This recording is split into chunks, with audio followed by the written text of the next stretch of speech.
Assalamualaikum, halo semuanya. Balik lagi dengan saya Taskia Aulia. Apa kabar semuanya? Semoga dalam keadaan yang baik ya. Pada kesempatan kali ini saya akan mencoba menjelaskan materi tentang genetika hukum Mendel 1. Tentunya adik-adik sekalian sudah tidak asing bukan? Maka dari itu kita mulai saja pembahasannya.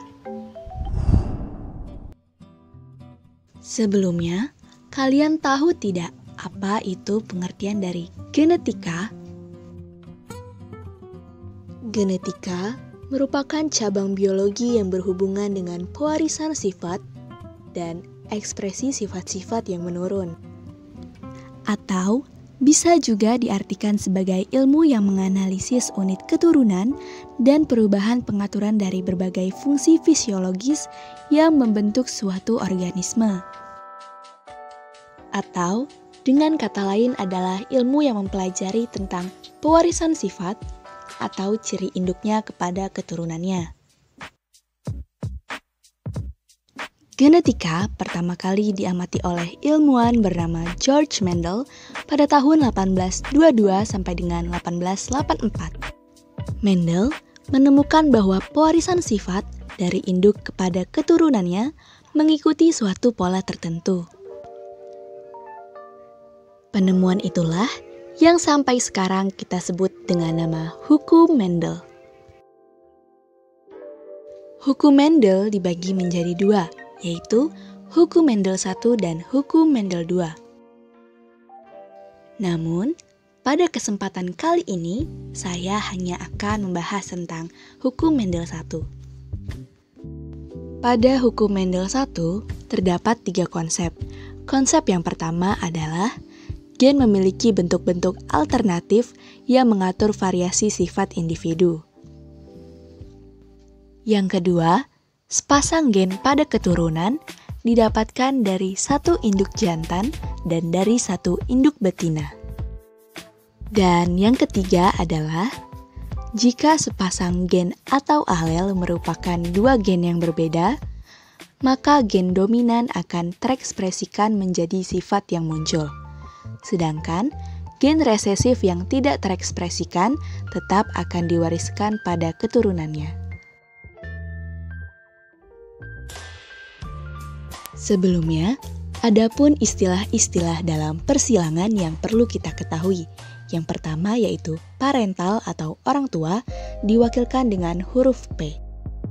Kemudian, gamet atau sel kelamin diwakilkan dengan huruf G. Kemudian, filial atau keturunan diwakilkan dengan huruf F. Lalu, fenotip atau sifat yang tampak dan genotip penyusun sifat.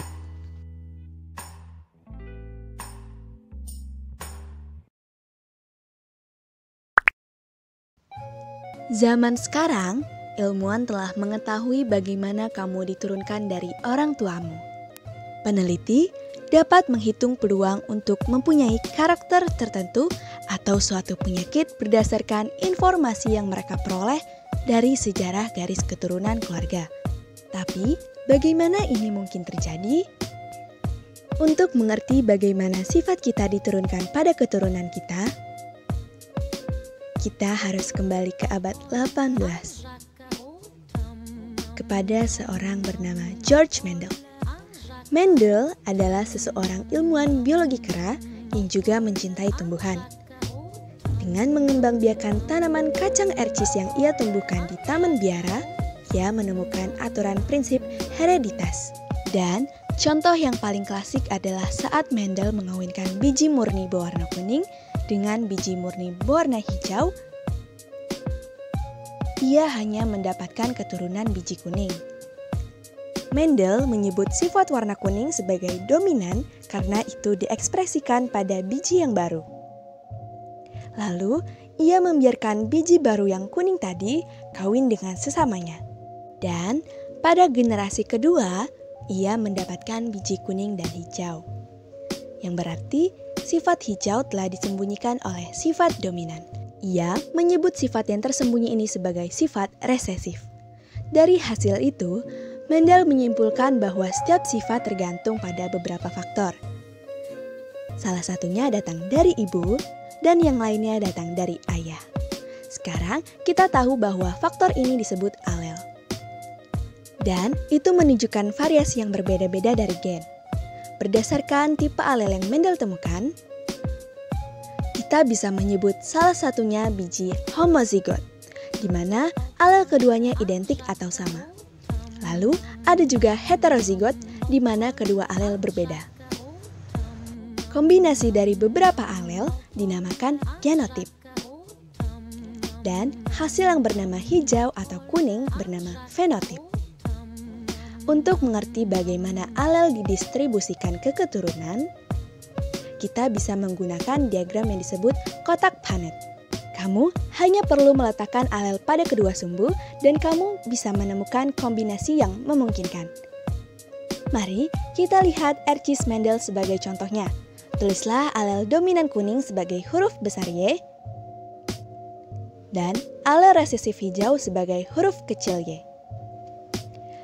Huruf besar Y selalu lebih kuat dari huruf kecil y. Jadi, kamu mendapatkan biji bayi hijau saat kamu mempunyai dua huruf Y kecil. Pada saat generasi pertama Mendel, kacang Ercis kuning homozigot ibu akan memberikan setiap anaknya alel dominan kuning. Dan homozigot hijau ayah akan memberikan gen resesif alel. Jadi, hasil keturunan akan menjadi heterozigot kuning. Dan di generasi kedua, saat dua anak heterozigot kawin, anak mereka akan mempunyai 3 kemungkinan genotip. Dan akan menunjukkan 2 kemungkinan fenotip dengan perbandingan 3:1. Tapi, bahkan sebuah Ercis memiliki banyak karakteristik. Sebagai contoh, selain dapat berwarna hijau atau kuning, Ercis dapat berbentuk bulat atau kisut. Ini karena semua jenis kemungkinan kombinasi. Ada Ercis kuning, Ercis hijau, Ercis kisut kuning, Ercis kisut hijau. Untuk menghitung perbandingan masing-masing genotip dan fenotip, kita juga bisa menggunakan kotak Punnett. Tentu saja, ini akan membuatnya sedikit kompleks. Dan banyak hal lainnya yang lebih kompleks dari tanaman Ercis.